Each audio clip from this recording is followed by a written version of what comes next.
सबना दा विसाहु, जिस पास बैठिया सोईए सबना दा विसाहु।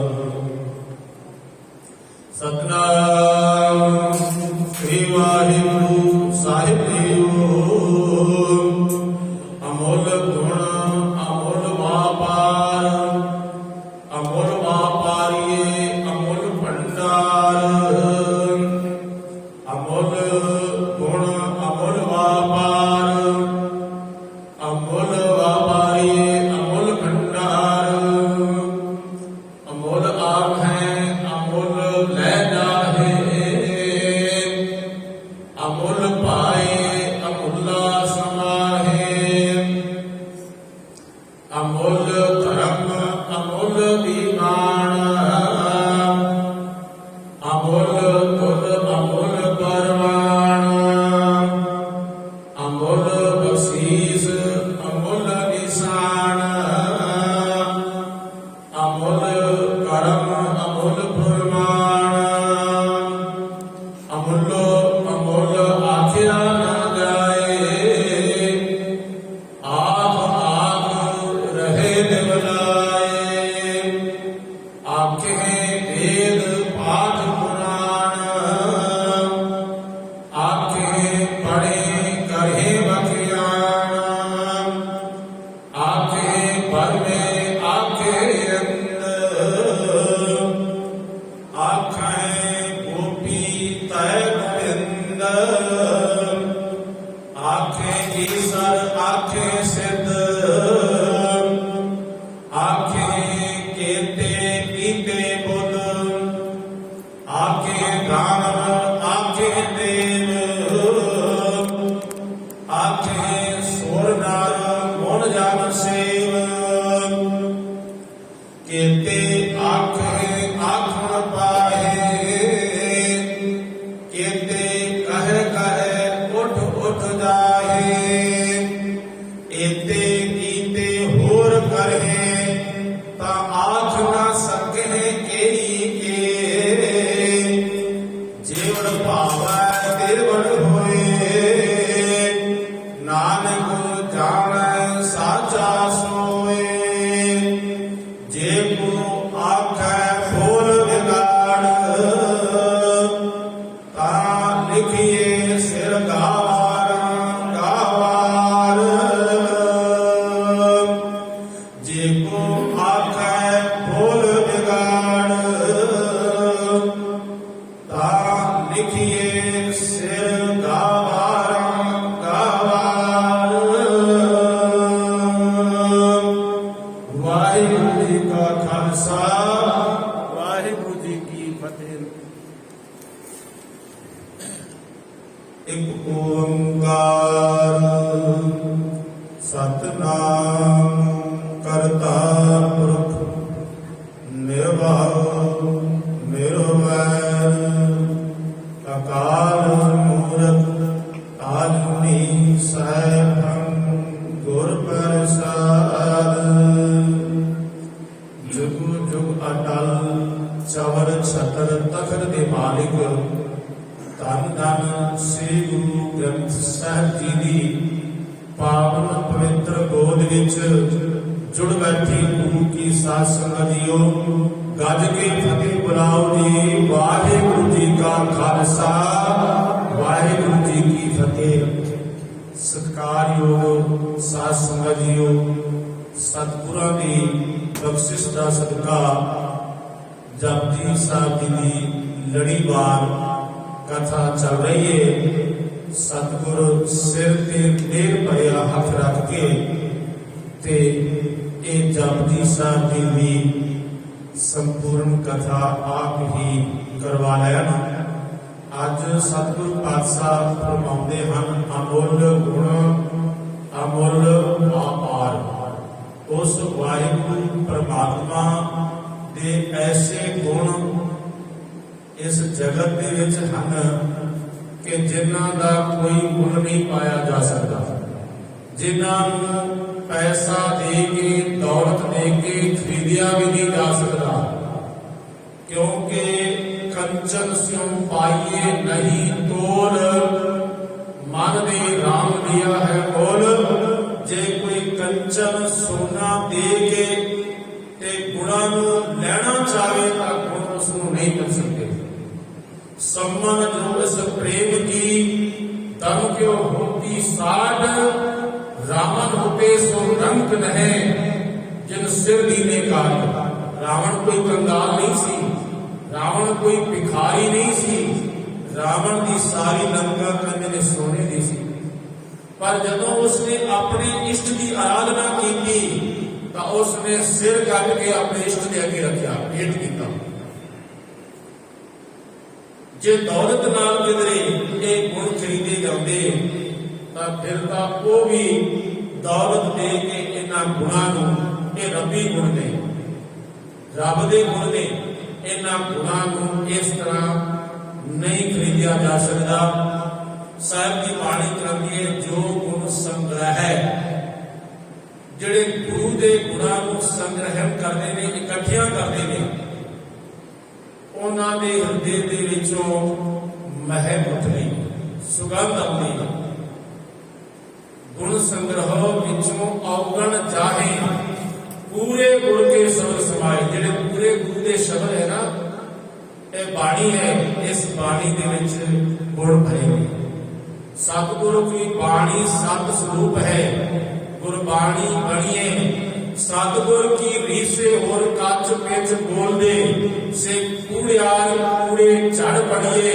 ओना अंदर होर मुख होर है, बिख माया को छक मरदे कड़ी।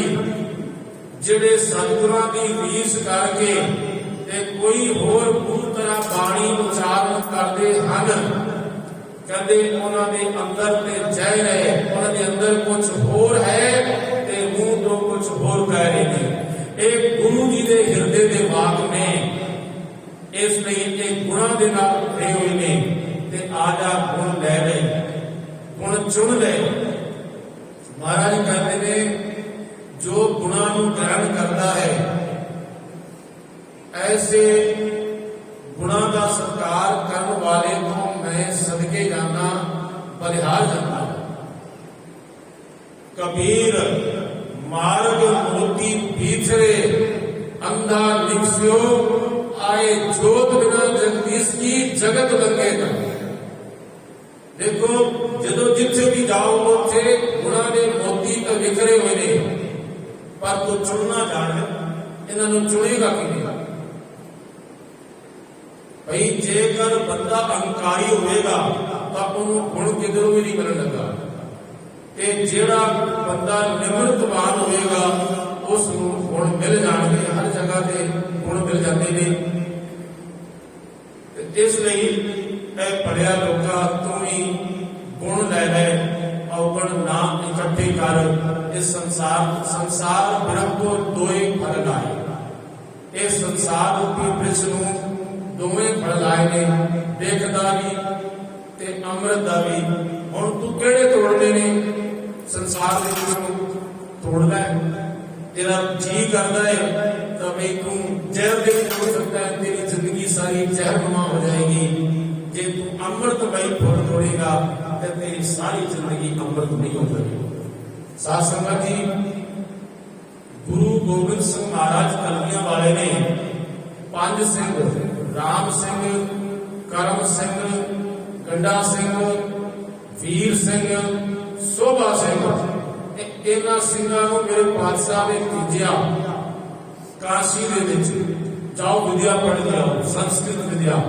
कि गुरु गोबिंद सिंह महाराज ने कोई संस्कृत विद्या नहीं सी, वो ते आप संस्कृत के विद्वान सन ते 52 कवि उन्होंने कोल रहिंदे सन, जिन्हां दे विचों कई संस्कृत के महान पंडित सन। पर सतगुरु ने आख्या कि भाई नहीं, तुसी उथों जाके गुण लियाओ। ये सिक्ख्या है, एक उदाहरण है कि पढ़िया लोगों के तैनूं अपना घर छड्ड के किधरे बाहर भी जाना पे गुणों वास्ते तो चले जाना चाहिए है। गुण उथों भी इकट्ठे करके लियाने चाहिए। उत्थे कौन सन? उत्थे तो एक ब्राह्मण सन, एक पंडित सन, जिन्हां कोल विद्या पढ़ने वास्ते गए सी। ब्राह्मण तो बगैर और ਕਿਸੇ ਨੂੰ ਵਿਦਿਆ ਦਿੰਦੇ ਨਹੀਂ ਸਨ। ਉਹ ਕਹਿੰਦੇ ਸਨ ਜਿਹੜੇ ਅਮੀਨੀ ਜਾਤ ਵਾਲੇ ਹੈਗੇ ਨੇ ਇਹਨਾਂ ਦਾ ਹੱਕ ਹੀ ਕੋਈ ਨਹੀਂ ਵਿਦਿਆ ਪੜ੍ਹਨ ਦਾ। ਤੇ ਗੁਰੂ ਜੀ ਨੇ ਉਹਨਾਂ ਨੂੰ ਸਫੈਦ ਵਸਤਰ ਪਹਿਨਾ ਕੇ ਤੇ ਉਹਨਾਂ ਨੂੰ ਭੇਜਿਆ ਸੀ, ਜਾਓ ਉੱਥੋਂ ਵਿਦਿਆ ਸਿੱਖ ਆਓ। ਉਹਨਾਂ ਦੇ ਵਿੱਚੋਂ ਵਿਦਿਆ ਸਿੰਘ ਜੀ ਜੋ ਆਏ ਨਾ, ਉਹਨਾਂ ਦੇ ਵਿੱਚੋਂ ਇੱਕ ਕਵੀ ਨਿਹਾਲ ਸਿੰਘ ਜੀ ਹੋਏ ਨੇ ਜੋ ਇੱਕ ਬਹੁਤ ਵੱਡੇ ਵਿਦਵਾਨ ਹੋਏ ਨੇ ਔਰ ਗੁਰੂ ਗ੍ਰੰਥ ਸਾਹਿਬ ਜੀ ਦੇ ਉੱਪਰ ਅਥਾਹ ਦਰਜੇ ਦੀ ਉਹਨਾਂ ਦੀ ਸ਼ਰਧਾ ਸੀ। ਇਹ ਨਿਰਮਲੇ ਸਿੱਖੀ ਦਾ ਅੰਗ ਨੇ। ਕੁਝ ਤਾਂ ਇਹ ਸਾਡੇ ਵਿੱਚ ਵੀ ਔਗਣ ਹੈਗੇ ਨੇ ਜੋ ਸਿੱਖੀ ਦੀ ਮਹਿਕ ਜਿਨ੍ਹਾਂ ਕੋਲ ਹੁੰਦੀ ਹੈ ਨਾ, ਅਸੀਂ ਕਈ ਵਾਰ ਸਟੇਜਾਂ ਤੇ ਬੈਠ ਕੇ ਕਹਿ ਦਿੰਦੇ ਹਾਂ ਆਹ ਵੀ ਸਿੱਖ ਨਹੀਂ, ਉਹ ਵੀ ਸਿੱਖ ਨਹੀਂ। ਉਹ ਭਲਿਓ ਲੋਕੋ, ਜਿਹੜੇ ਸਿੱਖ ਹੈਗੇ ਨੇ ਉਹਨਾਂ ਨੂੰ ਵੀ ਤੁਸੀਂ ਕਹਿੰਦੇ ਹੋ ਇਹ ਸਿੱਖ ਨਹੀਂ, ਉਹਨਾਂ ਵਿੱਚੋਂ ਤੁਹਾਨੂੰ ਮਹਿਕ ਨਹੀਂ ਆਉਂਦੀ। ਤੇ ਮੇਰੇ ਗੁਰੂ ਕਲਗੀਧਰ ਪਾਤਸ਼ਾਹ ਦਾ ਕਿੱਥੇ ਮਹਿਕ ਲੈਣ ਵਾਸਤੇ ਕਹਿੰਦੇ ਨੇ ਜਾਗਾਂ ਸਿੰਘ ਵਿੱਚ ਲੈ ਕੇ ਆਓ, ਇਹ ਮਹਿਕ ਸਭ ਗੁਣਾਂ ਦੀ ਸੁਗੰਧ ਲੈ ਕੇ ਆਓ। दरअसल भाई साहब भाई गुरदास जी कहते हैं जैसे नैन बैन सुंदर सर्वांग मोर ताके पग और देख दुख ना विचारिए। जिवें आसमान दे विच घटावां छाईयां होवण ते निमी निमी बरसात हुंदी होवे ते मोर अपने पंख पसार के नचदा होवे ते जिहड़ा एक देखण वाला कहंदा वाह वाहिगुरु तू इसको कितना सुंदर बनाया है। एक तो उसने उसकी तारीफ की, एक उसने वाहिगुरु को याद किया कि हे वाहिगुरु तू कितना सोहना चित्रण चित्रिया है, बड़ा सोहना, फिर नचदा भी सोहना है। एक बंदा पता ही कहता है इहदे पैर का जरा देख कितने गंदे हैं। उसने पैर देख के कह दिता कि इहदे विच गुण नहीं, इहदे विच अवगुण नहीं। जैसे नैन बैन सुंदर सर्वांग मोर ताके पग और देख दुख न विचारिए। संदर सुगंध अति कोमल कमल जैसे कंटक विलोक न अवगुण मुरझाइए। जिन्हें कोई बंदा बाग में चलिया जाए ना ते बाग में जाके एक वो बंदा है जिहड़ा अवगुण चाहुंदा है ते वो बाग दे विच जिवें प्रवेश कीता उसका जामा नीरो नीर हो गया, उसके सिर दे विचों खून निकलण लग पिया ते कहता है कि बाग बड़ा गंदा है, इहदे विच कंडे बहुत ने। उसनूं कोई दस्सिया ही कुछ फुल्लां दी महक दिखाई नहीं देती, वो कंडियां दे नाल ही उलझिया पिया कटड़ा। हुण उहदी बिरती है ना कि वो बाग दे विच जाके सुगंध नहीं रह सकिया, बाग विचों सुंदरता नहीं रह सकिया, बाग दे विच भी अवगुण ले गया। फिर आगे जैसे अमृत मिष्ट गुणाल स्वाद बीज करवाई के बुराई न संभालिए। जिस तरह अंब जिहड़ा है वो बड़ा मिठा है, अमृत बड़ी मिठा है, ਉਹਦੇ ਵਿੱਚ ਰਸ ਭਰਿਆ ਹੈ। ਉਸ ਨੂੰ ਜਦੋਂ ਬੰਦਾ ਖਾਂਦਾ ਹੈ ਤਾਂ ਬਾਰ-ਬਾਰ ਉਸ ਨੂੰ ਚੂਸਦਾ ਹੈ, ਪਰ ਉਹ ਕਹਿੰਦਾ ਹੈ ਕਿ ਭਈ ਇਹ ਰੱਬਾ, ਇਹ ਵਾਹਿਗੁਰੂ ਇਤਨਾ ਰਸ ਇਸ ਫਲ ਦੇ ਵਿੱਚ ਤੂੰ ਭਰਿਆ ਹੈ। ਤਾਂ ਦੂਸਰਾ ਕਹਿੰਦਾ ਹੈ ਤੈਨੂੰ ਪਤਾ ਹੈ ਕਿ ਗਿੱਟਕ ਤੋੜ ਕੇ ਵੇਖ, ਉਹਨੂੰ ਖਾ ਕੇ ਵੇਖ, ਤੈਨੂੰ ਪਤਾ ਚੱਲੇਗਾ ਕਿ ਇਹ ਮਸਾਲਾ ਜ਼ਹਿਰ ਦਾ ਹੈ।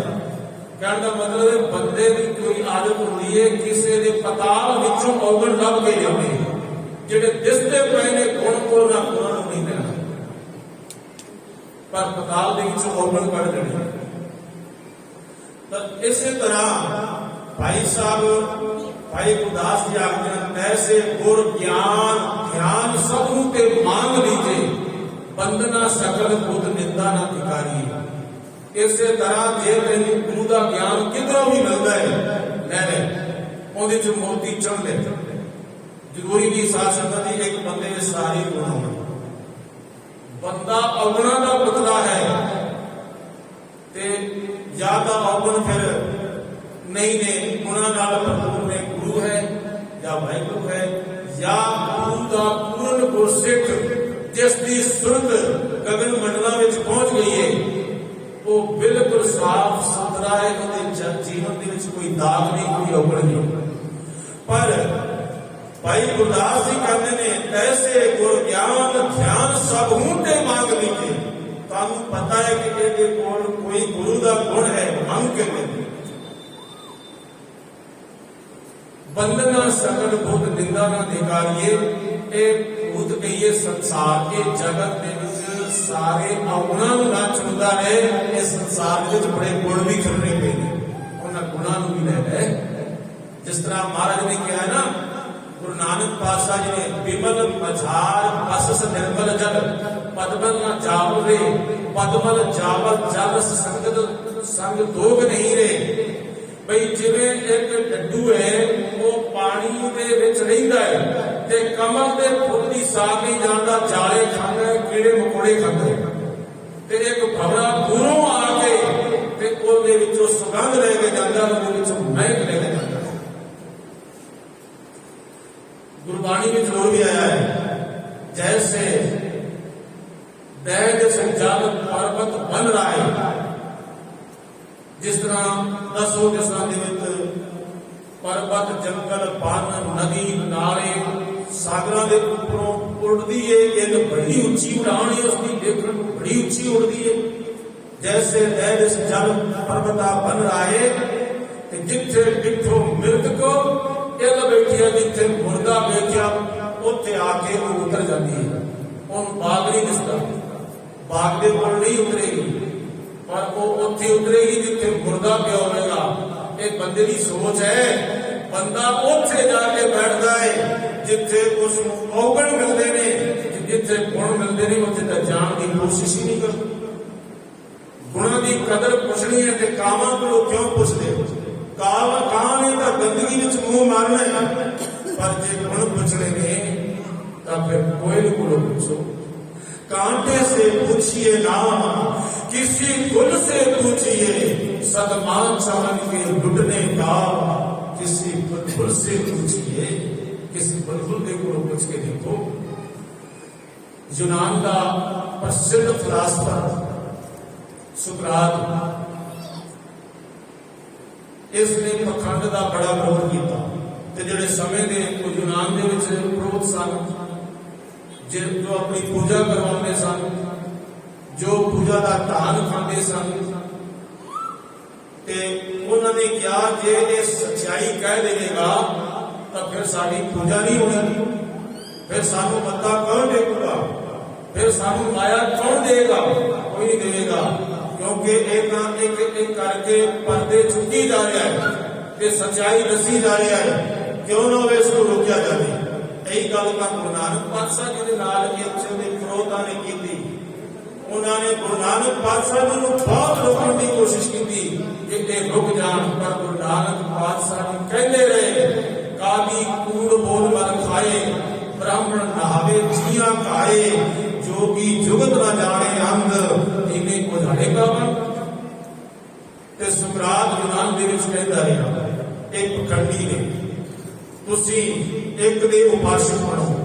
तब उन्होंने जाके समय के बादशाह ने को पुकार कि यह बंदा बड़ा छोटा है, इस बंदे को या तो रोकया जाए, नहीं तो यह सारी संस्कृति को मिटा देगा।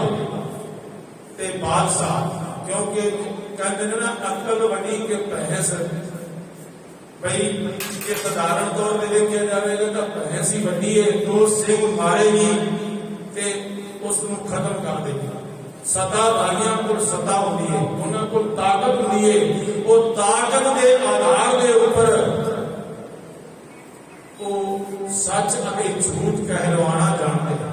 हिटलर जैसे ये कहते सन कि भाई एक झूठ को 100 बार बोलिया जाए तो एक दिन वो सच्चा हो जाता है। इसलिए झूठ बोलो, उस झूठ को और कई को खुलवाओ, आप भी बोलो, उस झूठ का प्रचार करो, एक दिन सच हो जाएगा। पर वो कौन दसे उस मूर्ख बंदे कि जगत गुरु बाबा नानक साहब कहते हैं, कूड़ ने टूटे नानका ओढ़ सच रही, झूठ झूठ रहेगा ते सच सच रहेगा। ये दुनिया के दरबार नहीं है जिथे जाके झूठ बोल लेगा, झूठ तेरा चला जाएगा। वाहिगुरू के दर के तेरा एक भी झूठ नहीं चलता। तो खैर मैं सुकरात की गल कर रहा सी। सुकरात की शिकायत की समय के बादशाह ने बुलाया। बादशाह कहता है, ए तू कहे कि जो मैं पहला बोलिया सी झूठ बोलिया सी ते हुण जो मैं बोलांगा वो सच बोलांगा। तू ये कहे कि जो मैं पहला लिखिया सी झूठ लिखिया सी हुण जो मैं लिखांगा सच लिखांगा। पर सुकरात ने पता ही की किया, जो मैं पहला बोलिया सी सच बोलिया सी, जो हुण बोलांगा वो भी सच बोलांगा। जो मैं पहला लिखिया सी वो सच लिखिया सी, जो मैं हुण लिखांगा वो भी सच ही लिखांगा। तो कहता फिर तेन मेरा डर नहीं है? कहता नहीं, मैनू तेरा डर नहीं है। कहता फिर मैं तेन मिटा देवांगा, तेरी हस्ती को मिटा देवांगा, तेरी होंद को मिटा देवांगा। क्योंकि सत्ताधारी ने अपना पूरा झूठ लाते हैं। वो कहने लगे जो मर्जी कर ले, जदों तक अखीरला श्वास रहेगा मेरे हिरदे दे शरीर दे विच सच ही बोलना, झूठ नहीं बोलना। तो उन्होंने एक मानसिक तसीहा देने वास्ते एक आर्केस्ट्रा बनाया। वो संगीत की दुनिया गा रहा है, एक पासे बंदे को बिठा देता है। वो पुराने जमाने में खैर जो है ना, एक प्याला नुमा पत्थर का बनया होता है, वो दवाइयां रखता है। उन्हें क्या जहर रगड़ दे। बादशाह ने कह दिता, ऐ सुकरात जो मेरी गल नहीं मनेगा तो वह बेगल तेरे वास्ते जहर पीसी जा रही है। ये जहर प्याले घोल के तेन पिला देवांगा, तेन किसी थां से मार देवांगा। एक पासे गायक बुलाए ने, वो मिठिया धुनियां उच्चारण कर रहे हैं, मिठा संगीत गा रहे हैं। सुकरात उठिया, उठ के जिहड़ा धुनी मिठी संगीत की धुनी गायन कर रहा सी ना, उहदे कदमां नूं छूया। फिर उन्हें सोचा शायद बदल गया। उन्हें क्या आ मेरी धुन है ना, मेरे मन में बड़ी पहुंची पई है, बड़ी अच्छी लग रही है, बड़ी रस वाली लग रही है, एक धुन मैनूं सिखा। वो कहता है वो उस बने देख तेरे वास्ते जहर पीसिया जा रहा है, ते तू गल करता है ये मिठी संगीत की धुन सीखने वास्ते। वो कहता है अजे जहर पीसी जा रही है, अजे ओदे विच समा है, अजे वक्त लगेगा। इसलिए इतने वक्त दे विच मैनूं ये मिठी संगीत की धुनी सिखा। देखो गुण सीखने की कितनी प्रबल लालसा है।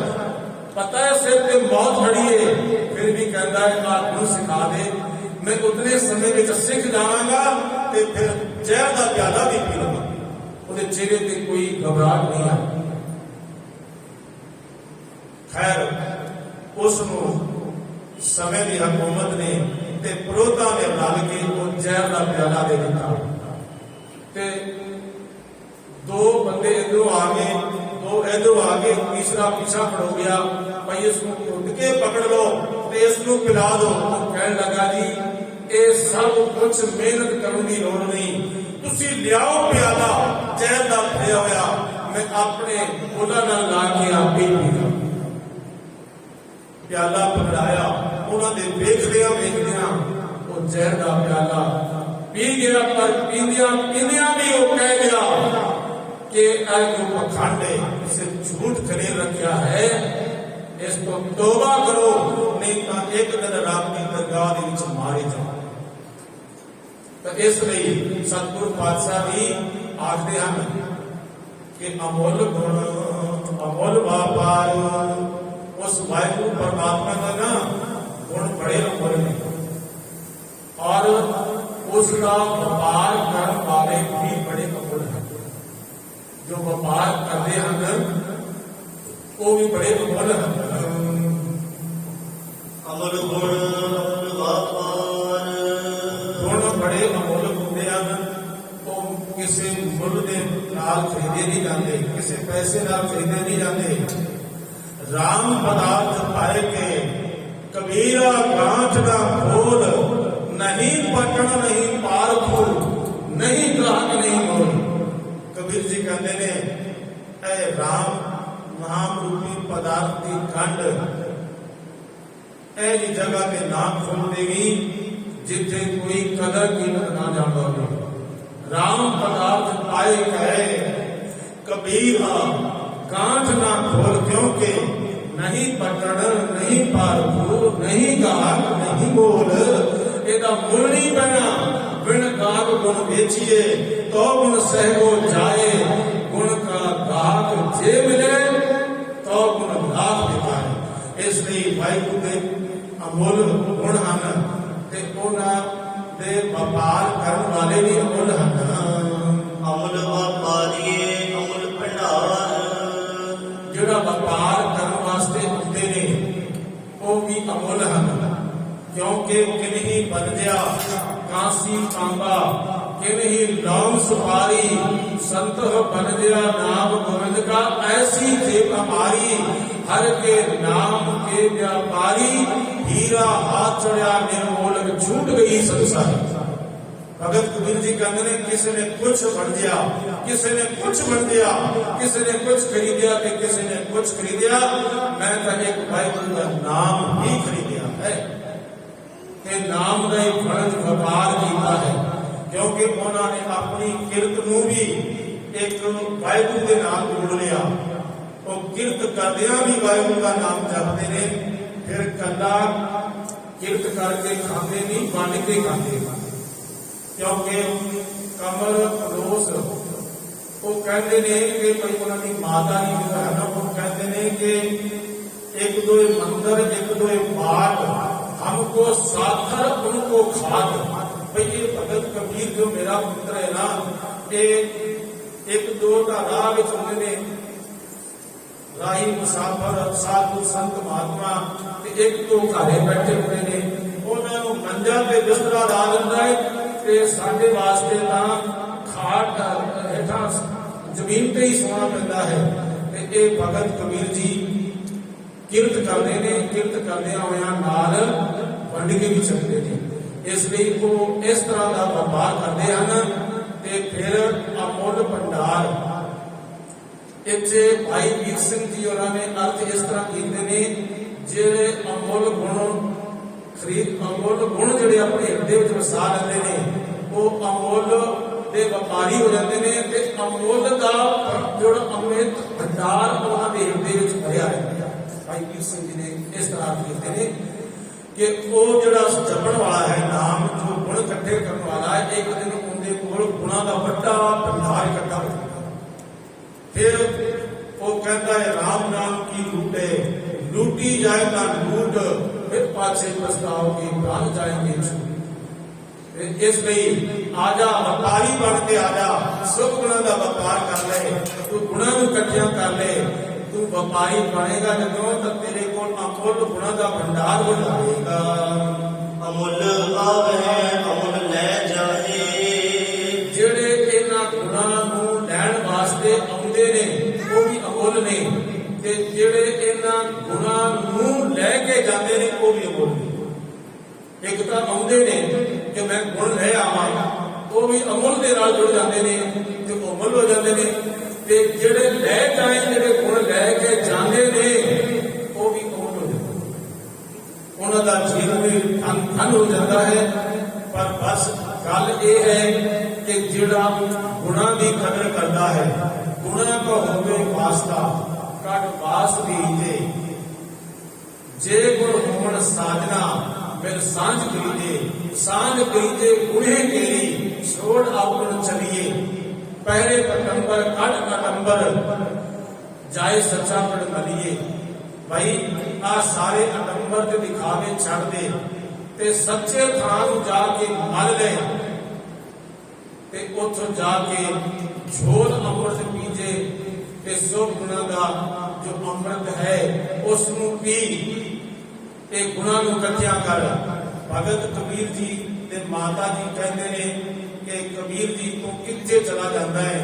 वो कहता है मां मैं हीरे जवाहरात छुड़ जाता, पर कदी मां देखती है तो एक ज्ञानी संस्कृति के मुताबिक है कि मां देखने वास्ते जाती है कि पुत मेरा किहड़े हीरे चुक के रोज लिया।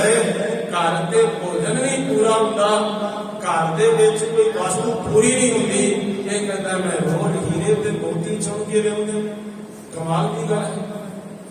तो कहते ने भाई एक दिन गई तो शमशान घाट दे विच बैठ के नाम जपी जाए। हालांकि वो कीर्त करते हैं, नाम जपते नहीं, हर वक्त नाम जपते नहीं, पर कभी वो कहते हैं कि शमशान घाट दे विचों हीरे मोती चुक के लिया सकता, तो हीरे मोती तो सब जगह पे बिखरे पे ने, कबीर मारक मोती बिखरे तो गल बकरी है। असी अंधे बन जाइए, अंधा निश्चय जाए, जोर बिना जगदीश की जगत बन जाए। सारा जगत एवं लंग लंग के जा रहा है, पर गुण तो बहुत सारे ने, गुणों को इकट्ठिया कर रहे, अपनिया झोलियां भर रहे, ते होरना को भी दस भाई इथों गुण लै लो, इथों गुण मिलते ने। तो मेरे पातशाह जी आखिरी अमुल ਜਿਹੜੇ ਆਉਂਦੇ ਨੇ ਗੁਣ ਚੁਣਨ ਵਾਸਤੇ ਉਹ ਅਮੁੱਲ ਹੋ ਜਾਂਦੇ ਨੇ, ਤੇ ਲੈ ਜਾਏ ਜਿਹੜੇ ਲੈ ਕੇ ਜਾਂਦੇ ਨੇ ਉਹ ਵੀ ਅਮੁੱਲ ਹੋ ਜਾਂਦੇ ਹਨ। ਅਮੁੱਲ ਭਾਰੇ ਅਮੁੱਲਾ ਸਵਾਰੇ। ਫਿਰ ਜਿਹੜੇ ਭਾਈ ਨੂੰ ਪਿਆਰ ਕਰਦੇ ਨੇ ਉਹ ਵੀ ਅਮੁੱਲ ਹੋ ਜਾਂਦੇ ਨੇ, ਤੇ ਜਿਹੜੇ ਗੁਣਾਂ ਨੂੰ ਇਕੱਠਿਆਂ ਕਰਦੇ ਨੇ ਤੇ ਫਿਰ ਅਮੁੱਲਾ ਸਮਾਏ ਇੱਕ ਦਿਨ ਉਹ ਅਮੁੱਲ ਗੁਣਾਂ ਦੇ ਵਿੱਚ ਸਮਾ ਜਾਂਦੇ ਨੇ। आपकी वो गुण इकट्ठे करते हैं, गुणों के समा जाते हैं। दरअसल गुण है कि गुण है ही परमात्मा, ते परमात्मा दे विच ही गुण इकट्ठे करदियां होया वो परमात्मा दे विच ही समा जाते हैं। ते इसलिए आजा तू भी गुण इकट्ठे कर ले। कबीरा एक अचंभो देखिया, हीरा हाथ बिकाए बनजन हारे बाहरा कौडी बदलेगा। भगत कबीर जी बहुत सारे इस तरह के श्लोक विचार लिखते हैं कि आ गुण ले ले। एक अचंभो देखिया, मैं कहता बड़े आश्चर्यता वाली गल देखी, हीरा हट बिकाए, हड्डियां के ऊपर हीरा बिक रहा है, किसी को कदर नहीं, किसी ने कीमत नहीं जानी। बाबा गुरु नानक पातशाह पटने गए सी ना, उन्होंने एक बड़ा अमोलक हीरा सालस राय जोरी के कोल भेजा, ते मर्दाना ये आख्या कि भाई तू पहला दुकाना ते जावी, इसका मुल पवा नहीं, पर इनू वेची ना। जदों गया ना अमोलक हीरा लैके, तो जिहड़ा सब्जी वाला सी उन्हें कहा भी 2 रंग की सब्जी लै जा, वधिया पत्थर चमकदा है, मैं इनू इत्थे अपने कोल रख लेना। तो फिर वो कपड़े वाले को जाता है, कहता भाई तू 2-4 गज कपड़ा लै जा, इत्थे रख दे, क्योंकि ये बड़ा सोहना लग रहा मैनू भी। जे कितने होर गया उन्हें भी कदर नहीं जानी। अखीर चलदियां चलदियां सालस राय जोरी दे कोल जा पहुंचा, ते सालस राय जोरी नूं कहंदा है कि भाई आ मैं हीरा बेचना है। वो कहता है 100 रुपया उन्हें कढ़िया, ते आखिया भाई आ तां दर्शन बेटा है दी, एदा मुल कोई नहीं है, इहदे कोलों ये हीरा लेके आया है। तो उसने क्या जगत गुरु बाबा नानक पातशाह जी ने ये हीरा दिता है कि हुण जे सही बंदे को पहुंचा तो उसने कदरां ते कीमतां जानियां। जे गलत बंदियां दे कोल वो हीरा गया तो किसी ने उसका सब्जी मुल पाया, ते किसी ने 2 गज कपड़े उसका मुल पा दिता। इसलिए भगत कबीर जी कहते कबीरा एक अचंभो देखिया, हीरा हाथ बिकाए बनजन हारे बाहरा कौडी बदले जाए।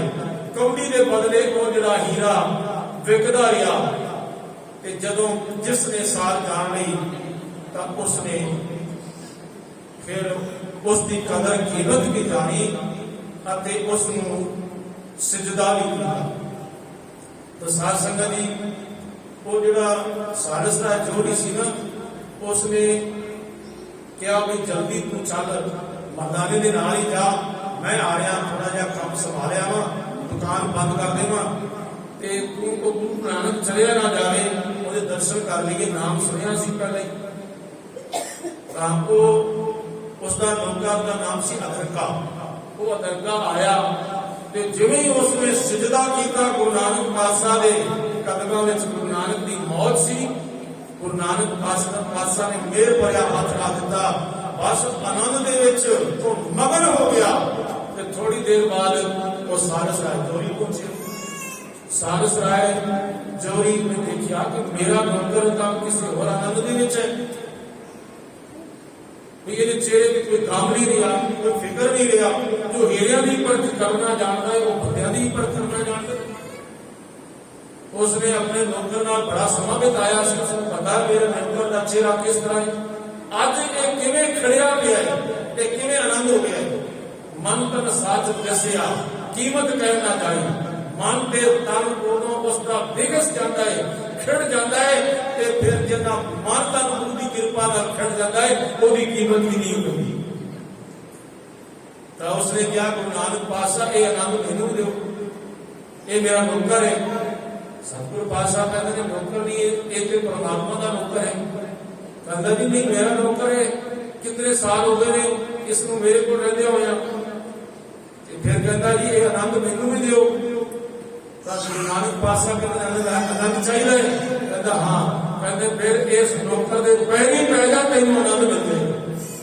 ਉਹ ਸੋਚਦਾ ਹੈ ਸਾਰੀ ਜ਼ਿੰਦਗੀ ਹੋ ਗਈ ਹੈ ਮੇਰੇ ਪੈਰ ਪਕੜਦਾ ਹੈ ਤੇ ਮੈਂ ਹੁਣ ਇਸਦੇ ਪੈਰ ਕਿਵੇਂ ਪਕੜਾਂ।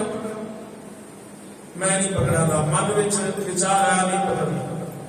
ਤੇ ਸਤਿਗੁਰੂ ਨੂੰ ਕਹ ਦਿੱਤਾ ਨਹੀਂ ਇਹ ਤੇ ਮੇਰਾ ਨੌਕਰ ਹੈ, ਮੈਂ ਤੁਹਾਡੇ ਪੈਰ ਵਿੱਚ ਚੁੰਮਦਾ, ਤੁਹਾਡੇ ਕਦਮਾਂ ਤੇ ਆਪਣਾ ਸਿਰ ਰੱਖਦਾ, ਮੈਨੂੰ ਗੁਣ ਦੇ ਦਿਓ। ਪਰ ਗੁਰੂ ਨਾਨਕ ਪਾਤਸ਼ਾਹ ਨੇ ਕਿਹਾ ਨਹੀਂ, ਜਦੋਂ ਤੂੰ ਇਹਦੇ ਕਦਮਾਂ ਦੇ ਉੱਪਰ ਸਿਰ ਰੱਖੇਗਾ ਇਹ ਆਨੰਦ ਤੈਨੂੰ ਤਾਂ ਹੀ ਹੋਊਗਾ। ਉਸਨੇ ਰੱਖਿਆ ਸਿਰ ਔਰ ਉਸ ਨੂੰ ਵੀ ਮੇਰੇ ਸਤਿਗੁਰੂ ਪਾਤਸ਼ਾਹ ਨੇ ਅਮੁੱਲ ਗੁਣਾਂ ਦੇ ਨਾਲ ਭਰ ਦਿੱਤਾ ਲਵਾ। ਇਹ ਹੈ ਗੁਰੂ ਦੀ ਬਖਸ਼ਿਸ਼, ਗੁਰੂ ਦੀ ਮਿਹਰ। ਸਾਧ ਸੰਗਤ ਦੀ ਇੱਕ ਕਵੀ ਬਾਲਕ ਹੋता है, वो कहते हैं पाहुल का दाम ना दे सकते। पाहुल क्यों कहते हैं अमृत, उन्हें खंडे बाटे के अमृत वाले किया है। इसको जरा ध्यान ना सुनना। वो कहते हैं पाहुल का दाम ना दे सको, ना जाए दिया तन पावक पाएगे। ਤਨ ਨਾਮੇ ਸਰੀਰ ਨੂੰ ਪਾਵਕ ਨਾਮੇ ਅੱਗ ਦੇ ਵਿੱਚ ਪਾ ਕੇ ਥੋੜਾ ਥੋੜਾ ਕਰਕੇ ਸਾੜ ਦੇਵਾਂ, ਝੁਲਸਾ ਦੇਵਾਂ, ਤਾਂ ਵੀ ਉਸ ਪਾਹੁਲ ਦੀ ਕੀਮਤ, ਉਸ ਖੰਡੇ ਬਾਟੇ ਦੇ ਅੰਮ੍ਰਿਤ ਦੀ ਕੀਮਤ ਨਹੀਂ ਪੈ ਸਕਦੀ। ਪਾਹੁਲ ਕਾ ਦਾਮ ਨਾ ਦੇ ਸਕੋ, ਨਾ ਜਾਏ ਦਿਆ ਤਨ ਪਾਵਕ ਪਾਏਗੇ। सात पताल आकाश व्योम और रवसस दोनों साथ मिलाएंगे। सात आकाश के साथ पताल, मुस्लिम फलसफे के मुताबिक सात आकाश में ते सात पताल, सात आकाश के पताल ते रब नामी सूरज ते चंद्रमा ए नाल मिला के मैं भेंटा कर देगा तो भी ये खंडे बाटे की पावल इतनी अमोलक है कि ये प्राप्त नहीं हो सकती। सात आकाश पताल दियों रावसस दोनों साथ मिलाए के सचखंड 100 बार दियों। और फिर कहते हैं जो सचखंड दुनिया ने बनाए हुए ने सचखंड 100 बार दियों और कंचन कुंचन संग बनाए गए। भाई ਜਿਹੜੇ ਆ ਕੁੰਚਲ ਹੈਗੇ ਨੇ ਹਾਥੀ, ਇਹਨਾਂ ਨੂੰ ਕੰਚਨ ਦੇ ਨਾਲ ਬਣਾ ਕੇ ਤੇ ਮੈਂ ਇਹ ਸਾਰਾ ਕੁਝ ਭੇਟ ਕਰ ਦੇਵਾਂ। सब सुख साथ भेंट करो और इंद्रपुरी का राज मिलाएगी, सारे जिंदगी के सुख भी दे देना ते इंद्र देवते का सारा राज भाग मिला के मैं रख देवा गुरु कलगीधर पातशाह दे अगे ते आखा ऐ मेरे गुरु कलगीधर पातशाह मैनू पाहुल दे दे खंडे बाटे दी, ता गुरु कलगीधर पातशाह मना कर दे। फिर भी पाहुल का दाम ना बुझस, कहे कवि बालम शीश झुकाए के मैं कवि बालम राय ये शीश झुका के अपने गुरु गोबिंद सिंह महाराज के चरणों के विच वंदना करता और मैं मांग करता कि मैनू भी एक खंडे बाटे की बाहुल दे दे।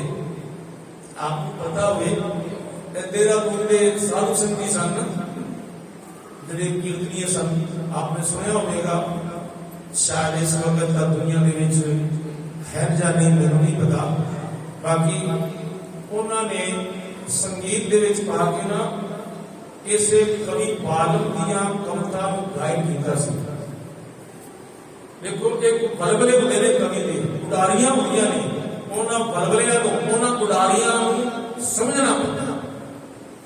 जे उन्हां उडारियां नूं समझा ना जावे तां इंज लगदा है कि ये कुछ ज्यादा बोल रहे हैं या ये कुछ गलत आ गया।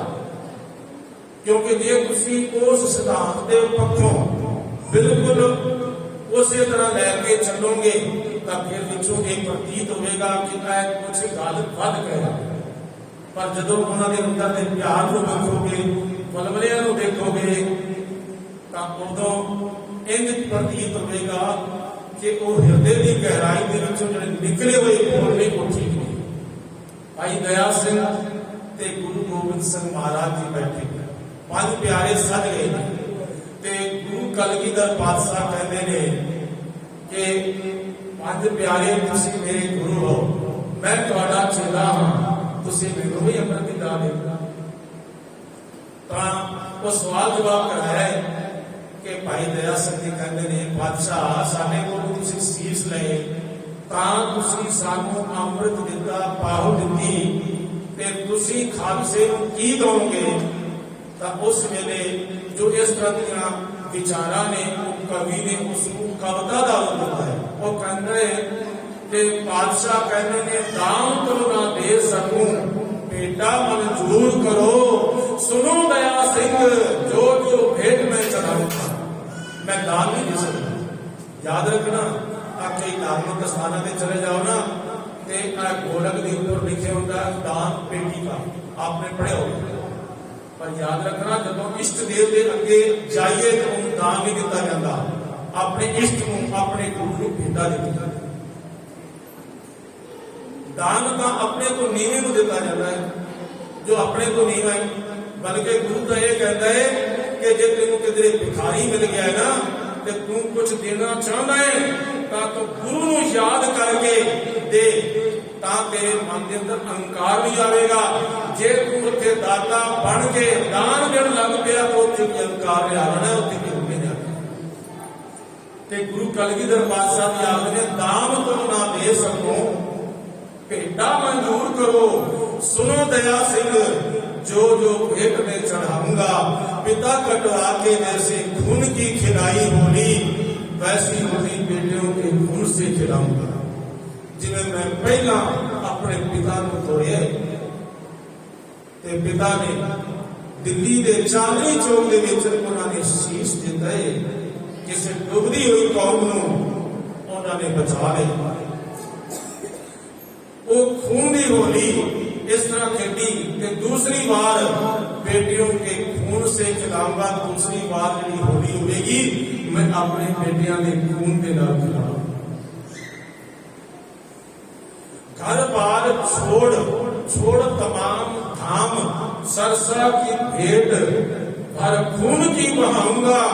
मैं अपने सोने महल मंदिर के किले छड़ के आनंदपुर छड़ के ते मैं सरसा दे विच इतना खून बहावांगा अपने प्यारिਆਂ ਦਾ, ਜਿਹੜੇ ਮੈਨੂੰ ਖਾਲਸਾ ਦਿਲ ਜਾਨ ਤੋਂ ਪਿਆਰਾ ਹੈ ਕਿ ਉਸ ਸਰਸਾ ਦਾ ਰੰਗ ਲਾਲ ਹੋ ਜਾਵੇ। ਫਿਰ ਅੱਗੇ ਉਹ ਕਵੀ ਜੀ ਲਿਖਦੇ ਨੇ ਕਿ ਮੈਂ ਆਪਣੇ ਜਿਹੜੇ ਮੇਰੇ ਬੇਟੇ ਹੈਗੇ ਨੇ ਉਹਨਾਂ ਬੇਟਿਆਂ ਨੂੰ शेरे कुर्बानियों के बांध बांध सिरों पर मौत की घोड़ी में चढ़ाऊंगा। मैं कुर्बानी के सेरे अपने पुत्रों के सिर के ऊपर बन के ते फिर उन्होंने मौत की घोड़ी ऊपर चढ़ा के उन्होंने भेजांगा। दो कटाऊंगा कटार संग चमकौर में, दो सरहद की दीवारों में चढ़ाऊंगा।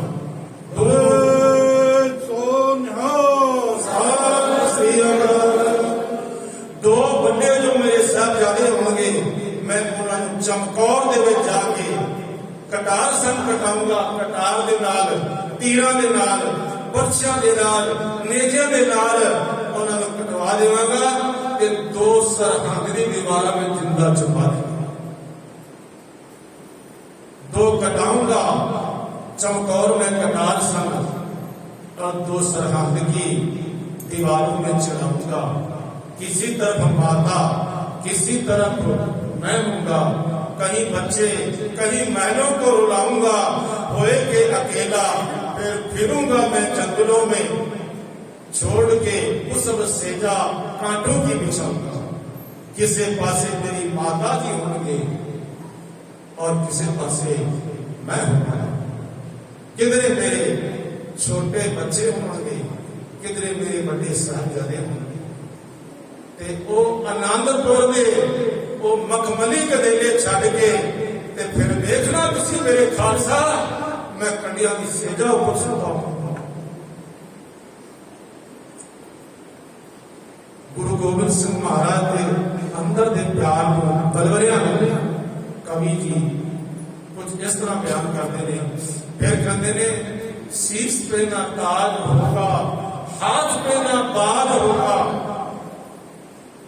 बेटों का ना हार होगा, सोना संसार होगा।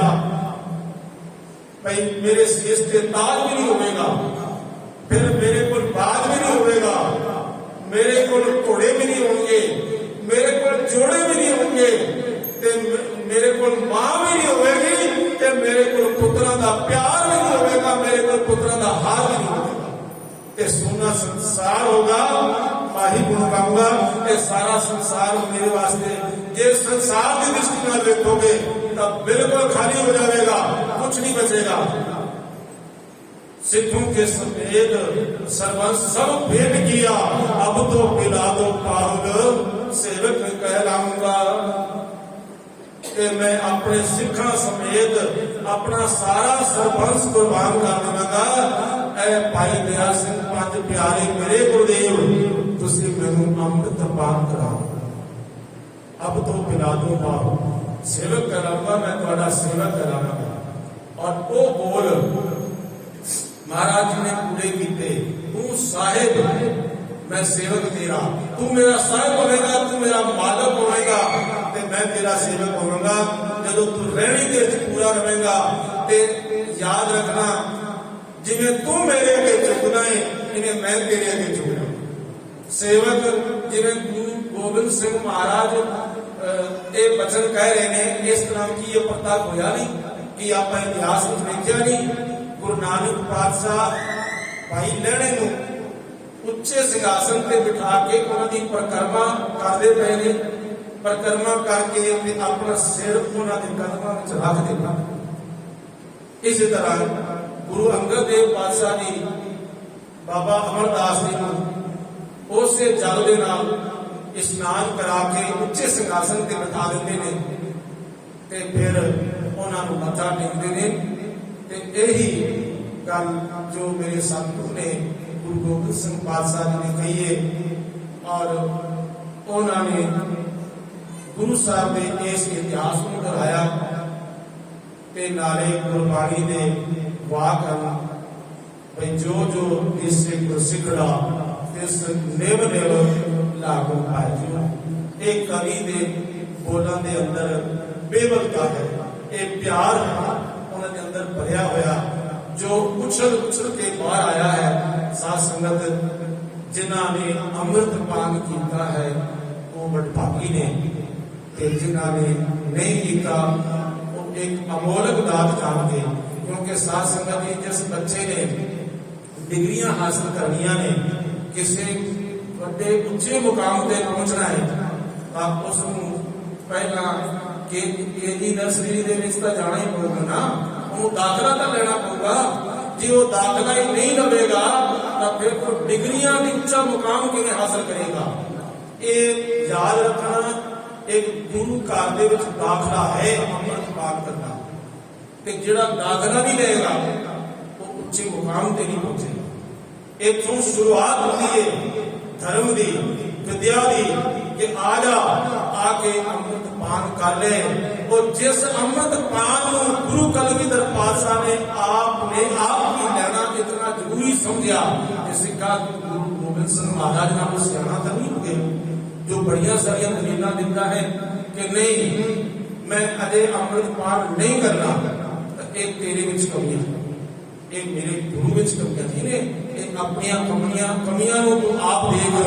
इसलिए वो मेरा वाहिगुरु जिहड़ा है वो अमुल है, ते ओदे गुण भी अमुल हन, ते ओदियां दातां भी अमुल हन। अमुल धर्म अमुल दीवान, उस वाहिगुरु का जिहड़ा धर्म में न्याय है वो भी अमुल है, ते उसका अमोल धर्म अमोल दीवान, उसका दीवान नाम है दरबार। जो जिथे दरबार लगता है मेरे वाहिगुरु परमात्मा का, जिथे सच्चे तकदीर पर विराजमान है, उसका वो दरबार भी समझ। वो दरबार विच बैठ के किसी नाल जाति नहीं करता। जे कोई दुख सुख मिलता है दद्दा दोष ना दे किसे, दोष कर्मा अपने जो मैं किया सो मैं पाया, दोष ना दीजिए। तो सच्चा ध्यान देने वाला है, सच्चा उसका दरबार है। अमल तुल अमल परवान, तुल नामे तकड़ तरकड़ी जिसਨੂੰ कहते हैं, वो भी उसकी तरकड़ी तराजू भी तोलन वाला अमल है। प्रवान के ये घट्टा जिस घट्टे नाल वाहिगुरु परमात्मा तोड़दा है वो भी अमल है। अमल बख्शिश अमल निशान, उस वाहिगुरु परमात्मा दियां बख्शिशां अमल हन ते बख्शिशां दे ਜਿਹੜੇ ਨਿਸ਼ਾਨ ਹਨ, ਚਿੰਨ੍ਹ ਹਨ, ਉਹ ਵੀ ਅਮੁੱਲ ਹਨ। अमल कर्म अमल फरमान, उस वाहिगुरु परमात्मा दे ਜਿਹੜੇ ਕਰਮ ਨੇ ਉਹ ਵੀ ਅਮੁੱਲ ਹਨ ਤੇ ਉਸ ਦਾ ਫਰਮਾਨ ਨਾਮੇ ਹੁਕਮ ਹੈ ਉਹ ਵੀ ਅਮੁੱਲ ਹੈ। ਤੇ ਉਸ ਹੁਕਮ ਨੂੰ ਜਿਸ ਨੇ ਪਹਿਚਾਨ ਲਿਆ, ਜਿਵੇਂ ਕਿ ਬਾਣੀ ਵਿੱਚ ਆਇਆ ਹੈ, ਫਰਮਾਨ ਤੇਰਾ ਸਿਰੇ ਉੱਪਰ ਫਿਰ ਨਾ ਕਰ ਵਿਚਾਰ, ਤੂੰ ਹੀ ਦਰਿਆ ਤੂੰ ਹੀ ਕਰਿਆ, ਤੁਝੇ ਤੇ ਵਿਸਤਾਰ, ਬੰਦੇ ਬੰਦਗੀ ਇਖਤਿਆਰ, ਸਾਹਿਬ ਰੋਜ਼ ਧਰੋ ਇਹ ਪਿਆਰ। ए बंदिया तेरा काम है बंदगी करना, वो साहब रोज करे या प्यार करे, ये साहब की मालिक की मर्जी है। पर तू सतगुरु पातशाह दे हुक्म नूं फरमान नूं मान ले ते उस दे हुक्म नूं मंनदिया होया तू सेवा सिमरन चंगे कर्म कर ते बंदगी कर। अमल कर्म अमल फरमान, अमूल्य अमलो मुल आख्या न जाए, उस अमूल्य वाहिगुरु परमात्मा के अमूल्य गुणां नूं आख्या ना जाए। इस रसना दे नाल समूह रूप विच आख्या नहीं जा सकता। बाकी उसके गुणां दा ख्याल करदियां बंदा थक जाता है, पर उसके गुणां दा अंत नहीं आउंदा। आख आख रहे बनाए, कई ਜਿਹੜੇ ਸਿਆਣੇ ਹਨ ਉਹ ਆਖ ਕੇ ਉਸ ਦੇ ਵਿੱਚ ਦਿਲ ਲਗਾ ਕੇ ਇੱਕ ਰਸ ਸਮਾਧੀ ਲਗਾ ਕੇ ਤੇ ਆਖਦੇ ਰਹਿੰਦੇ ਹਨ, ਪਰ ਫਿਰ ਵੀ ਉਸ ਦੇ ਗੁਣਾਂ ਦਾ ਅੰਤ ਨਹੀਂ ਆਉਂਦਾ। ਆਖੇ ਵੇਦ ਪਾਠ ਪੁਰਾਣ, ਉਸ ਅਮੁੱਲ ਗੁਣਾਂ ਦਾ ਵਿਖਿਆਨ ਕੋਈ ਵੇਦਾਂ ਦਾ ਪਾਠ ਕਰਕੇ ਤੇ ਕੋਈ ਪੁਰਾਣਾਂ ਦਾ ਪਾਠ ਕਰਕੇ ਆਖਦੇ ਹਨ। ਆਖੇ ਬਹੁਵਚਨ ਹੈ ਬਈ ਕਈ ਆਖਦੇ ਹਨ ਪਾਠ ਵੇਦਾਂ ਦਾ ਕਰਕੇ ਪੁਰਾਣਾਂ ਦਾ ਪਾਠ ਕਰਕੇ ਉਸ ਅਮੁੱਲ ਦੇ ਗੁਣਾਂ ਨੂੰ ਵਿਖਿਆਨ ਕਰਦੇ ਹਨ। ਆਖੇ ਪੜੇ ਕਰੇ ਵਿਖਿਆਨ, ਫਿਰ ਕਈ ਪੰਡਿਤ ਆਖਦੇ ਹਨ ਤੇ ਵਿਖਿਆਨ ਦੀ ਕਥਾ ਕਰਦੇ ਹਨ, ਉਹ ਉਹਨਾਂ ਅਮੁੱਲ ਗੁਣਾਂ ਦਾ ਉਹ ਵਿਖਿਆਨ ਕਰਦੇ ਹਨ। ਆਖੇ ਬ੍ਰਹਮੇ ਆਖੇ ਇੰਦ, ਕਈ ਬ੍ਰਹਮੇ ਉਸ ਅਮੁੱਲ ਗੁਣਾਂ ਨੂੰ ਬਿਆਨ ਕਰਦੇ ਹਨ। ਕਈ ਗਿਣਤੀ ਤੋਂ ਬਾਹਰ ਨੇ ਜਿਹੜੇ ਇੰਦਰ ਦੇਵਤੇ ਹਨ ਉਹ ਵੀ ਅਮੁੱਲ ਗੁਣਾਂ ਦਾ ਵਿਖਿਆਨ ਕਰਦੇ ਹਨ। ਆਖੇ ਗੋਪੀ ਤੈ ਗੋਬਿੰਦ, ਗੋਪੀਆਂ ਵੀ ਉਸ ਅਮੁੱਲ ਨੂੰ ਆਖਦੀਆਂ ਹਨ ਤੈ ਅਤੇ ਗੋਬਿੰਦ ਨਾਮੇ ਕ੍ਰਿਸ਼ਨ। ਕ੍ਰਿਸ਼ਨ ਜੀ ਵੀ ਉਹਨਾਂ ਅਮੁੱਲ ਗੁਣਾਂ ਦਾ ਵਿਖਿਆਨ ਕਰਦੇ ਹਨ। ਆਖੇ ਈਸਰ ਆਖੇ ਸਿਧ, ਈਸ਼ਰ ਨਾਮੇ ਸਿਵ ਜੀ, ਸਿਵ ਜੀ ਵੀ ਅਮੁੱਲ ਗੁਣਾਂ ਨੂੰ ਆਖਦੇ ਹਨ। ਸਿੱਧ ਜਿਹੜੇ ਸ਼ਕਤੀਵਾਨ ਪੁਰਸ਼ ਹਨ ਜਿਨ੍ਹਾਂ ਨੇ ਰਵੀਆਂ ਸਿੱਧੀਆਂ ਹਾਸਲ ਕਰ ਲਈਆਂ ਹਨ, ਉਹ ਵੀ ਅਮੁੱਲ ਗੁਣਾਂ ਨੂੰ ਬਿਆਨ ਕਰਦੇ ਹਨ। ਆਖੇ ਕੀਤੇ ਕੀਤੇ ਬੁੱਧ, ਉਸ ਵਾਹਿਗੁਰੂ ਪਰਮਾਤਮਾ ਦੇ ਕੀਤੇ ਦਾ ਅਰਥ ਕਿਤਨੇ ਬੇਅੰਤ ਹੀ ਜਿਹੜੇ ਬੁੱਧ ਅਵਤਾਰ ਬੜੇ ਸਿਆਣੇ ਸਿਆਣੇ ਇਸ ਦੁਨੀਆ ਦੇ ਵਿੱਚ ਪੈਦਾ ਕੀਤੇ ਨੇ, ਉਹ ਵੀ ਆਖਦੇ ਨੇ ਉਹਨਾਂ ਅਮੁੱਲ ਗੁਣਾਂ ਦਾ ਬਿਆਨ ਕਰਦੇ ਹਨ। ਆਖੇ ਦਾਨਵ ਆਖੇ ਦੇਵ, ਦਾਨਵ ਨਾਮੇ ਰਾਖਸ਼ ਜਿਹੜੇ ਰਾਖਸ਼ ਨੇ ਉਹ ਵੀ ਅਮੁੱਲ ਗੁਣਾਂ ਨੂੰ ਆਖਦੇ ਨੇ। ਤੇ ਆਖੇ ਦੇਵ, ਦੇਵ ਕਹੀਏ ਦੇਵਤੇ, ਉਹ ਵੀ ਅਮੁੱਲ ਗੁਣਾਂ ਦਾ ਬਿਆਨ ਕਰਦੇ ਹਨ। ਆਖੇ ਸੁਰ ਨਰ ਮੁਲ ਜਨ ਸੇਵ, ਜਿਹੜੇ ਸੁਸ਼ੀਲ ਸੁਭਾਅ ਦੇ ਹਨ ਉਹ ਵੀ ਤੇਰੇ ਗੁਣਾਂ ਨੂੰ ਆਖਦੇ ਹਨ। ਨਰ ਨਾਮੇ ਮਨੁੱਖ, ਇੱਥੇ ਸੁਰ ਦਾ ਅਰਥ ਹੈ ਸੁਸ਼ੀਲ, ਕਿਉਂਕਿ ਸੁਰ ਦਾ ਅਰਥ ਕਿਸੇ ਦੇਵਤਾ ਹੁੰਦਾ ਹੈ, ਪਰ ਪਹਿਲੀ ਪੰਕਤੀ ਦੇ ਵਿੱਚ ਆਖੇ ਦਾਨਵ ਆਖੇ ਦੇਵ ਆ ਗਿਆ ਦੇਵਤੇ, ਇਸ ਲਈ ਇਸ ਆਖੇ ਸੁਰ ਨਰ, ਇੱਥੇ ਸੁਰ ਨਾਮੇ ਸੁਸ਼ੀਲ ਸੁਭਾਅ ਵਾਲੇ ਜਿਹੜੇ ਨੇ ਉਹ ਵੀ ਤੈਨੂੰ ਆਖਦੇ ਨੇ। ਤੇ ਨਰ ਮਨੁੱਖ ਤੇ ਮੁਨੀ ਜਨ ਜਿਹੜੇ ਹਨ ਉਹ ਵੀ ਤੇ ਜਿਹੜੀ ਸੇਵਾ ਕਰਦੇ ਹਨ ਉਹ ਸਾਰੇ ਤੇਰੇ ਅਮੋਲਕ ਗੁਣਾਂ ਨੂੰ ਬਿਆਨ ਕਰਦੇ ਹਨ। ਕੀਤੇ ਆਖੈ ਆਖਣ ਪਾਹੇ, ਚੇਤੇ ਆਖਦੇ ਪਏ ਹਨ ਤੇ ਕਿਤਨੇ ਹੀ ਆਖਣ ਦਾ ਯਤਨ ਕਰ ਰਹੇ ਹਨ ਕਿ ਅਸੀਂ ਉਸ ਵਾਹਿਗੁਰੂ ਪਰਮਾਤਮਾ ਦੇ ਅਮੋਲਕ ਗੁਣਾਂ ਨੂੰ ਆਖਦੇ ਰਹੀਏ। ਕੀਤੇ ਕਹਿ ਕਹਿ ਉੱਠ ਜਾਹੇ, ਕਿਤਨੇ ਨਾਮੇ ਬੇਅੰਤ ਨੇ ਜਿਹੜੇ ਉਸ ਅਮੋਲਕ ਗੁਣਾਂ ਨੂੰ ਕਹਿ ਕੇ ਤੇ ਉੱਠ ਜਾਏ, ਇਸ ਦੁਨੀਆ ਤੋਂ ਉੱਠ ਕੇ ਚਲੇ ਗਏ। ਭਾਵ ਕਿ ਉਹਨਾਂ ਦਾ ਧਿਆਨ ਹੋ ਗਿਆ, ਉਹ ਮਰ ਖਪ ਗਏ। ਇਤੇ ਕਿਤੇ ਹੋਰ ਕਰੇ, ਇਤੇ ਕਿਤੇ ਜਿਤਨੇ ਇਹ ਪੈਦਾ ਕੀਤੇ ਹੋਏ ਨੇ, ਅਗਰ ਇਤਨੇ ਹੋਰ ਵੀ ਵਾਹਿਗੁਰੂ ਪਰਮਾਤਮਾ ਪੈਦਾ ਕਰ ਦੇਵੇ ਤਾਂ ਫਿਰ ਅਗਾਂ ਕੀ ਹੋਵੇਗਾ? ਤਾਂ ਆਖ ਨਾ ਸਕੈ ਕੇ, ਤਾਂ ਉਹਨਾਂ ਵਿੱਚੋਂ ਕਈ ਕੇ ਬਹੁਤ ਸਾਰੇ ਜਿਹੜੇ ਹਨ ਉਹ ਆਖ ਨਹੀਂ ਸਕਣਗੇ, ਤੇ ਜਿਹੜੇ ਆਖਣਗੇ ਉਹ ਵੀ ਵਾਹਿਗੁਰੂ ਪਰਮਾਤਮਾ ਦੇ ਗੁਣਾਂ ਦਾ ਅੰਤ ਨਹੀਂ ਪਾ ਸਕਣਗੇ। ਜਿਵੜ ਭਾਵੈ ਤਿਵੜ ਹੋਏ, ਜਿੱਡਾ ਵੱਡਾ ਉਹ ਵਾਹਿਗੁਰੂ ਪਰਮਾਤਮਾ ਹੋਣਾ ਚਾਹੁੰਦਾ ਹੈ, ਭਾਵ ਜਿਤਨਾ ਉਹ ਵਿਸਤਾਰ ਕਰਨਾ ਚਾਹੁੰਦਾ ਹੈ, ਕਿਉਂਕਿ ਨਿਰਗੁਣ ਤੇ ਸਰਗੁਣ ਪਰਮਾਤਮਾ ਦੇ ਦੋ ਰੂਪ ਨੇ, ਤੇ ਉਹ ਜਿਤਨਾ ਵੱਡਾ ਵਿਸਤਾਰ ਕਰਨਾ ਚਾਹੇ ਕੇਵਲ ਹੋਏ ਉਹ ਵਾਹਿਗੁਰੂ ਪਰਮਾਤਮਾ ਉਤਨਾ ਹੀ ਵੱਡਾ ਹੋ ਜਾਂਦਾ ਹੈ, ਉਹਦੇ ਗੁਣ ਵੀ ਉਤਨੇ ਵੱਡੇ ਹੋ ਜਾਂਦੇ ਹਨ। ਨਾਨਕ ਜਾਣੈ ਸੱਚਾ ਸੋਏ, ਤੇ ਉਹ ਆਪਣੇ ਅਮੋਲਕ ਗੁਣਾਂ ਨੂੰ ਆਪ ਹੀ ਜਾਣਦਾ। ਸੋਏ ਨਾਮੇ ਉਹ ਵਾਹਿਗੁਰੂ ਪਰਮਾਤਮਾ ਆਪ ਹੀ ਜਾਣਦਾ। ਇਸ ਲਈ ਗੁਰੂ ਨਾਨਕ ਪਾਤਸ਼ਾਹ ਜੀ ਕਹਿ ਰਹੇ ਹਨ, ਜੇ ਕੋ ਆਖੈ ਬੋਲ ਵਿਗਾੜ, ਜਿਹੜਾ ਕੋਈ ਬੋਲ ਵਿਗਾੜ, ਜਿਹੜਾ ਐਵੇਂ ਹੀ ਮੂੰਹ ਬੋਲਦਾ ਰਹਿੰਦਾ ਹੈ ਕਿ ਮੈਂ ਦੇਖੋ ਮੈਂ ਰੱਬ ਨੂੰ ਪਾ ਲਿਆ, ਮੈਂ ਰੱਬ ਦੇ ਨੇੜੇ ਚਲਾ ਗਿਆ। ਭਗਤ ਨਾਮਦੇਵ ਜੀ ਕਹਿੰਦੇ ਨੇ, ਕਾਏ ਰੇ ਬਕਵਾਦ ਲਾਇਓ, ਜਿਨ ਹਰ ਪਾਇਓ ਤਿਨੇ ਛਪਾਇਓ। ਬਈ ਕਿਉਂ ਐਵੇਂ ਇਹ ਝੂਠੇ ਬਚਨ ਬੋਲਦਾ ਹੈ ਕਿ ਮੈਂ ਰੱਬ ਨੂੰ ਪਾ ਲਿਆ, ਮੈਂ ਰੱਬ ਦੇ ਗੁਣਾਂ ਨੂੰ ਪਾ ਲਿਆ। ਇਹ ਤਾਂ ਕੇਵਲ ਤੇਰੇ ਮੂੰਹ ਦਾ ਵਿਗੜੇ ਹੋਏ ਬੋਲ ਨੇ, ਇਸ ਨੂੰ ਕਹਿੰਦੇ ਨੇ ਵਿਗੜੇ ਹੋਏ ਬੋਲ। ਜਿਹੜਾ ਆਖਦਾ ਹੈ ਕਿ ਮੈਂ ਪਰਮਾਤਮਾ ਨੂੰ ਪਾ ਲਿਆ, ਪਰਮਾਤਮਾ ਦੇ ਅਮੋਲਕ ਗੁਣਾਂ ਨੂੰ ਪਾ ਲਿਆ, ਉਹ ਬੋਲ ਵਿਗਾੜ ਹੈ, ਉਸ ਦਾ ਬੋਲ ਸਹੀ ਨਹੀਂ ਹੈ। ਆ ਲਿਖਿਆ ਸਿਰ ਗਵਾਰਾ ਗਵਾਰ, ਜਿਹੜਾ ਇਹੋ ਜਿਹਾ ਮਨੁੱਖ ਹੈ ਉਸ ਨੂੰ ਗਵਾਰਾਂ ਦਾ ਵੱਡਾ ਸ਼੍ਰੋਮਣੀ ਗਵਾਰ ਕਹਿੰਦੇ ਮੂਰਖ ਲਿਖਿਆ ਜਾਂਦਾ ਹੈ, ਉਸ ਨੂੰ ਮੂਰਖ ਆਖਿਆ ਜਾਂਦਾ ਹੈ। ਜਿਹੜਾ ਇਹ ਕਵੇ ਕਿ ਵਾਹਿਗੁਰੂ ਜੀ ਮੈਂ ਤੇਰੇ ਕਿਹੜੇ ਕਿਹੜੇ ਗੁਣਾਂ ਨੂੰ ਬਿਆਨ ਕਰਾਂ, ਤੇਰੇ ਕਮਨ ਗੁਣ ਕਹਿ ਗਾਵਾਂ, ਤੋ ਸਾਹਿਬ ਗੁਣੀ ਨਿਧਾਨਾ, ਤੁਮਰੀ ਮਹਿਮਾ ਭਰਨ ਨਾ ਸਾਕੂ, ਤੂੰ ਠਾਕੁਰ ਕੁਝ ਭਗਵਾਨਾ। ਇਹ ਵਾਹਿਗੁਰੂ ਜੀ ਤੂੰ ਸਭ ਤੋਂ ਉੱਚਾ ਸੁੱਚਾ ਤੇ ਵੱਡਾ ਹੈ। ਵਾਹਿਗੁਰੂ ਪਰਮਾਤਮਾ ਜੀ ਮੈਂ ਤੇਰੇ ਗੁਣਾਂ ਨੂੰ ਬਿਆਨ ਨਹੀਂ ਕਰ ਸਕਦਾ। ਬਸ ਇਤਨਾ ਹੈ ਕਿ ਇਹ ਗੁਣਾਂ ਨੂੰ ਬਿਆਨ ਕਰਦੇ ਹੋਏ ਰਸ ਮਾਣੀਏ, ਆਨੰਦ ਲਈਏ।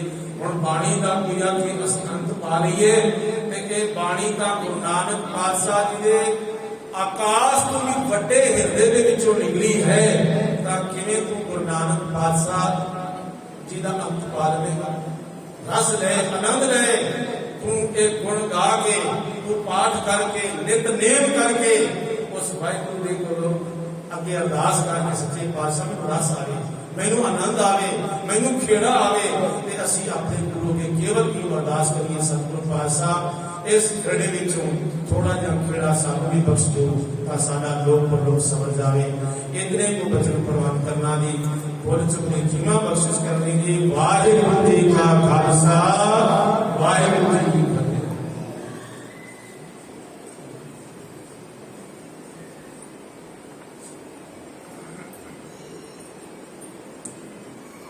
ਜਿਵੜ ਭਾਵੈ ਤਿਵੜ